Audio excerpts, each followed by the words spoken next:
सोमवार को जैसे ही सीएए लागू होने की घोषणा हुई, पश्चिम बंगाल से जश्न की तस्वीरें सामने आने लगी। ये तस्वीरें थी मतुआ समुदाय की। पश्चिम बंगाल के मतुआ समुदाय ने ढोल बजाकर और डांस करके जश्न मनाना शुरू कर दिया।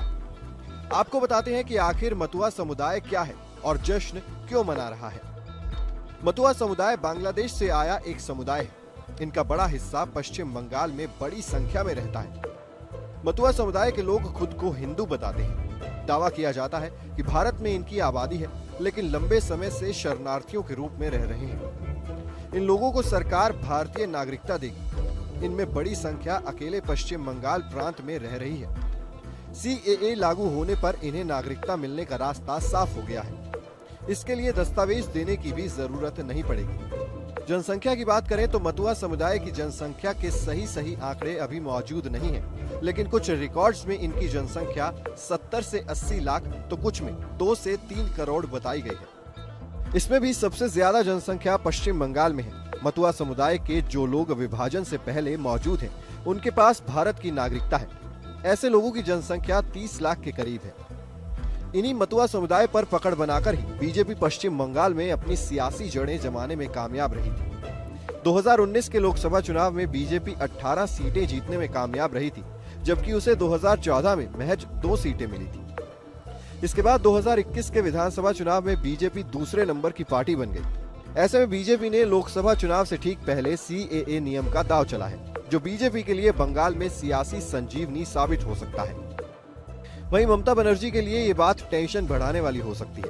ममता बनर्जी का सीएए पर रिएक्शन भी सामने आ चुका है। उन्होंने कहा है कि वो इस नोटिफिकेशन को पढ़ेंगी। अगर किसी भी भारतीय के नागरिकता पर इससे असर पड़ेगा तो विरोध करेंगी। सीएए के बारे में बता दें कि सीएए यानी सिटीजनशिप अमेंडमेंट एक्ट सोमवार को लागू हो गया। ये एक्ट साल 2019 में ही पास हो गया था, लेकिन 5 साल तक इसे लागू नहीं किया जा सका। अब सोमवार शाम सरकार ने इसका नोटिफिकेशन जारी कर दिया और इसी के साथ ये कानून लागू हो गया। अब पाकिस्तान, बांग्लादेश और अफगानिस्तान से जो भी हिंदू, सिख, बौद्ध और जैन और वहां के अन्य अल्पसंख्यक दिसंबर 2014 से पहले भारत में आकर बसे हैं, उनको नागरिकता देने का रास्ता साफ हो गया है। सीएए को लागू होने में 5 साल का समय लगा।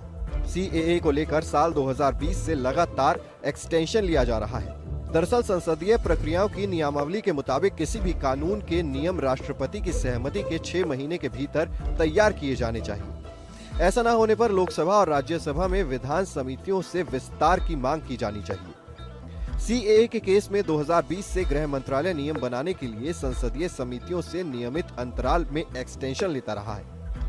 अब लोकसभा चुनाव से पहले इसे लागू कर दिया गया है। फिलहाल इस वीडियो में इतना ही। इस खबर को लिखा है हमारे डेस्क के साथी अपूर्व श्रीवास्तव ने। बाकी खबरों की अपडेट्स के लिए देखते रहिए न्यूज़ नेशन डिजिटल।